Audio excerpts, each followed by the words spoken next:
Dina Mora y Casa, presidente de la Confederación Patronal de la República Mexicana. José, un gusto saludarle, muchas gracias. Buenas noches, Paco, ¿cómo has estado? Muchísimas gracias, muy bien. A ver, a mí me gustaría conocer cuál es la opinión, el posicionamiento de la Coparmex en torno a este tema, sin duda polémico. Sí, bueno, es muy claro que es violatorio de la Constitución en el sentido de que viola los derechos humanos. Eso nos preocupa. Es decir, por un lado, como ya lo han expresado, en el pasado se trató de hacer este mismo registro y no resultó. Nos parece desde Coparmex que lo que se tiene que hacer es sí cuidar más los penales, que es de donde salen la mayor parte de estas llamadas de extorsión, y no criminalizar a los usuarios. En el sentido muy preocupante el que viola estos derechos humanos. De hecho, hay una manifestación de la ONU en el sentido de que el pedir que se liguen un SIM de un teléfono celular a los datos personales de una persona va en contra de los derechos humanos. Adicionalmente, ya el Instituto Nacional de Acceso a la Información había hecho una declaración que le preocupaba el que se diera este tipo de aprobación que se dio en el Senado, y es por eso que desde Coparmex le pedimos al Ejecutivo Federal que reflexione sobre esta ley y que ejerza el derecho de veto. Es por respetar la Constitución, por respetar los derechos humanos y desde luego proteger los datos de los ciudadanos. Son muchas las aristas, José, en este entorno, y yo concretamente hablando con el presidente de Coparmex te preguntaría, ¿qué va a pasar entonces con todos aquellos que son muchos de verdad, aquellos celulares corporativos? ¿Quién se va a hacer responsable? Sí, lo que establece la ley es que debiera ser el representante legal de la empresa. Pero hay también ahí una violación en el sentido de que la ley no puede ser retroactiva, es decir, los 120 millones de mexicanos que tenemos celulares, no podemos ser ahora obligados a dar esta información para continuar con el servicio por este aspecto de la no retroactividad de la ley. Sí, y vamos, en este vuelvo a insistir en este tema de los celulares corporativos, la empresa tendría que ser responsable y se queda en medio de lo que pudieran hacer sus trabajadores o de lo que pudieran provocar, porque también hay que ver esta parte, José. Si te roban el celular y cometen algún delito con él, ¿quién es el responsable? Sí, en principio, por lo que establece la ley, es que si alguien te roba el celular y suplanta tu identidad, pues tú eres el responsable de los delitos que se cometan con ese teléfono celular. Es por eso preocupante, porque vulnera la seguridad de los 120 millones de mexicanos usuarios de teléfonos celulares en nuestro país. Sí, y a eso agreguémosle el uso de los datos biométricos, ¿no? Este patrón tan importante que hoy ya hay algunos mecanismos en donde la gente tenemos que usar la huella digital en los teléfonos, una serie de cosas, pero tener todos los datos juntos y no saber si habrá seguridad, si las autoridades y el gobierno tendrá la capacidad de mantener todos esos datos seguros y que no caigan en manos que nos puedan lastimar.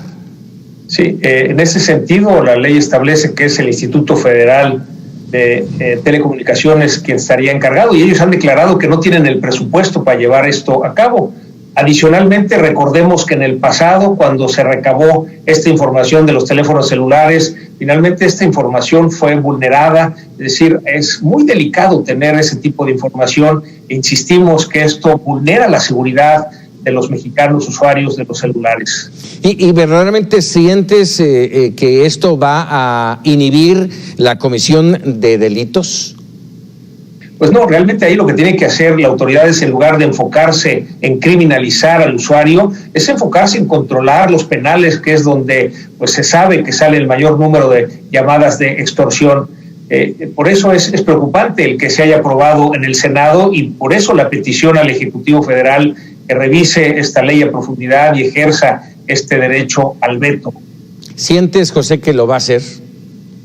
Bueno, tenemos que hacer este llamado a la autoridad, porque la ley no debe estar arriba de la Constitución, no debe violar los derechos humanos, Y esto pues no va en el sentido de lo que queremos en el país, es decir, un Estado de Derecho en donde se respete la ley y en donde la Constitución es la principal ley que debe ser respetada. Es por eso que nos manifestamos con preocupación. Hay este organismo especializado como es el Instituto Nacional de Acceso a la Información que advierte los riesgos que mencionas, Paco, de que esta información sea vulnerada y llegue al mercado y entonces agrave la situación de seguridad, contrario a lo que se está buscando con la motivación de esta ley. Y es algo que ya sucedió en el pasado cuando se recabó la información de los celulares. Esto acabó en el mercado vulnerando la seguridad de estos usuarios de los teléfonos celulares. Adicionalmente a lo que comentas de estas líneas corporativas en donde pues el representante legal sería responsable de lo que hagan sus colaboradores o que si están los datos de los colaboradores o de cualquier usuario que pierda su teléfono celular, pues él sería responsable si se comete un delito desde su teléfono celular. Por todas estas razones, desde Coparmex hacemos esta petición al Ejecutivo Federal, con todo respeto, que analicen a fondo la ley y que ejerzan el derecho de veto para respetar la Constitución, para respetar los derechos humanos y respetar el que no haya retroactividad en la aplicación de la ley.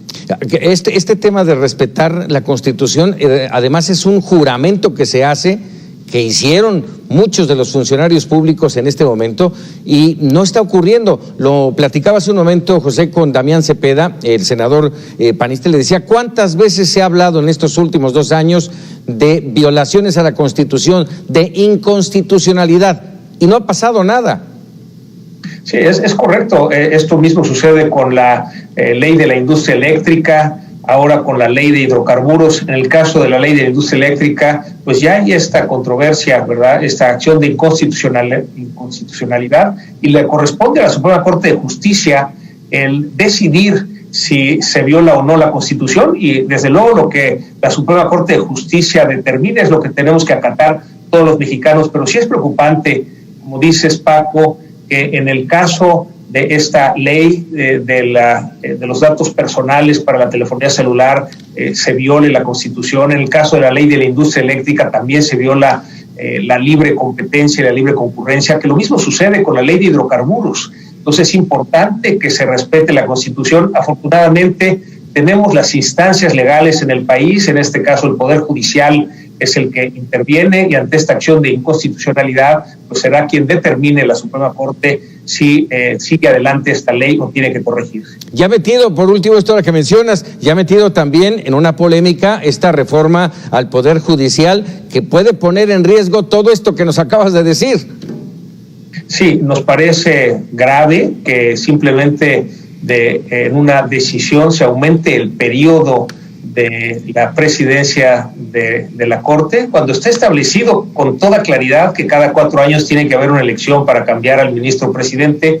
Es decir, es importante para el avance de la democracia que se respete la división de poderes, en este caso el poder ejecutivo, el legislativo y para este caso el poder judicial. En la medida en que cada uno de estos 3 poderes sea autónomo e independiente, podremos avanzar en la democracia. Por eso la importancia de señalar que es grave esta aprobación en donde en esta aprobación de la ley del Poder Judicial se vulnera precisamente la Constitución en esa autonomía y en esa independencia que debe tener el Poder Judicial.